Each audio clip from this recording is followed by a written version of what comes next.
Berumur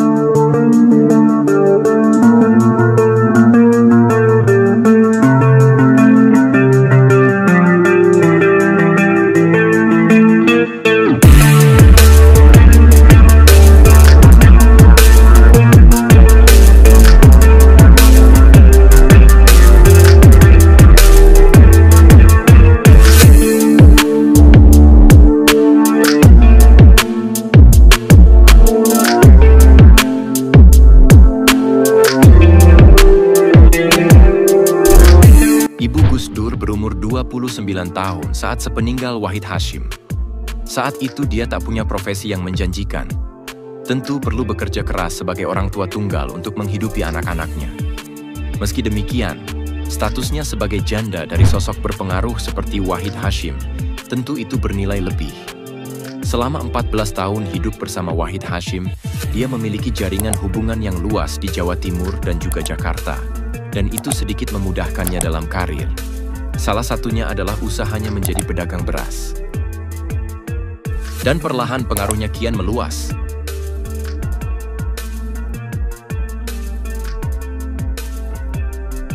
Solikha juga telah mengembangkan kesukaannya dalam membaca. Dia juga mendorong anak-anaknya untuk lebih suka membaca. Pada tahap ini, Gus Dur sudah menjadi kutu buku. Bahkan saat keluar untuk bermain, dia selalu membawa buku. Sepeninggal Wahid Hasyim, Solikha terbukti mampu menumbuhkan rasa hormat pada dirinya sendiri juga keluarga. Gus Dur kutu buku betul. Walaupun keluarga kami memang semuanya juga baca, tapi paling berminat ya Gus Dur. Namun Gus Dur sempat tak menunjukkan keberhasilannya dalam pendidikan. Pada tahun 1954, setahun setelah tamat sekolah dasar, dia melanjutkan ke Sekolah Menengah Ekonomi Pertama, SMIP. Saat ujian kenaikan kelas, Gus Dur gagal dalam ujian tersebut dan harus mengulang kembali kelas 1-nya. Pada saat itu, Gus Dur lebih suka menonton sepak bola dan juga film, bahkan cenderung bermalas-malasan saat belajar. Dan suatu ketika, saat Gus Dur di Yogyakarta, dia berdiam di rumah Kiai Junaidi di Kauman dekat Istana Kesultanan. Dia adalah sahabat ayah Gus Dur, sekaligus anggota Majelis Tarjih atau Dewan Penasihat Agama dari Muhammadiyah. Muhammadiyah sendiri didirikan pada tahun 1912 di kota Yogyakarta, dilatar belakangi oleh bangkitnya gerakan modernis di Timur Tengah.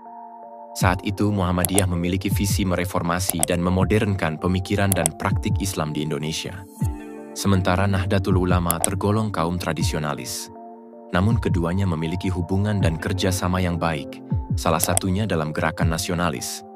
Bahkan keduanya pernah tergabung dalam suatu organisasi yang bernama Masyumi.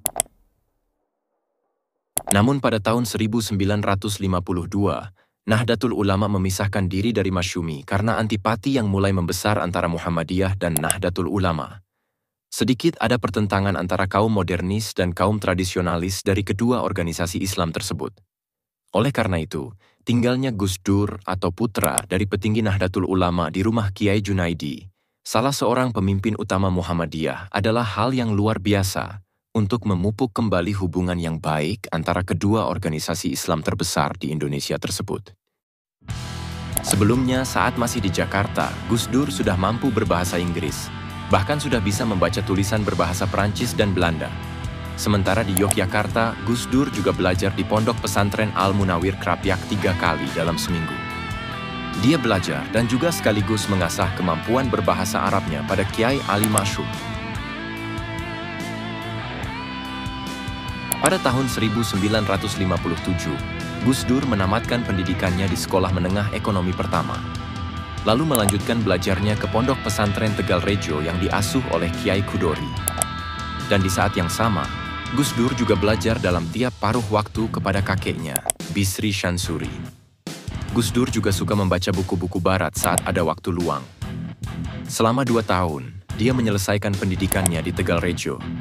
Dan setelah itu, tahun 1959, Gus Dur melanjutkan belajarnya kepada Kiai Wahab Hasbullah di Pondok Pesantren Tambak Beras hingga tahun 1963.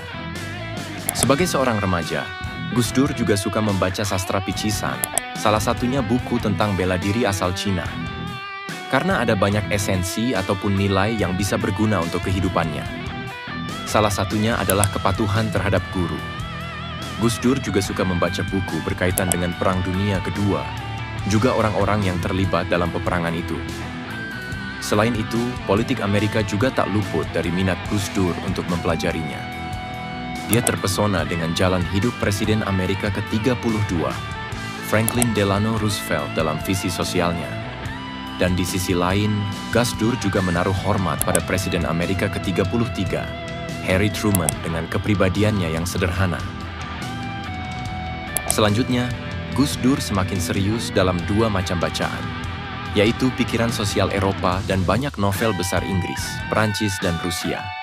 Beberapa di antaranya adalah dari filsuf besar Yunani kuno, yaitu Plato dan Aristoteles. Gus Dur juga membaca dan memahami buku Das Kapital karya Karl Marx dan What is to be Done karya Lenin. Gus Dur menemukan banyak hal yang menarik dalam pikiran kaum Marxis, namun dia juga terganggu oleh antagonisme Marxisme terhadap agama. Selain itu, Gus Dur juga mulai suka membaca karangan para intelektual Islam. Beberapa di antaranya adalah karya dari Sayyid Qutb. Dia adalah salah satu anggota utama dari Ikhwanul Muslimin Mesir pada era 1950 sampai 1960-an. Gus Dur juga membaca karangan Said Ramadan Al-Buthi dan Hasan Al-Banna. Selain itu, Gus Dur juga mempelajari tentang ide-ide dari organisasi Islam terbesar di dunia Arab, yaitu Ikhwanul Muslimin. Dan kelak, perjalanan hidup Abdurrahman Ad-Dakhil atau Gus Dur, selain belajar di pondok pesantren di negeri sendiri, dia melanjutkan pendidikannya juga ke Timur Tengah.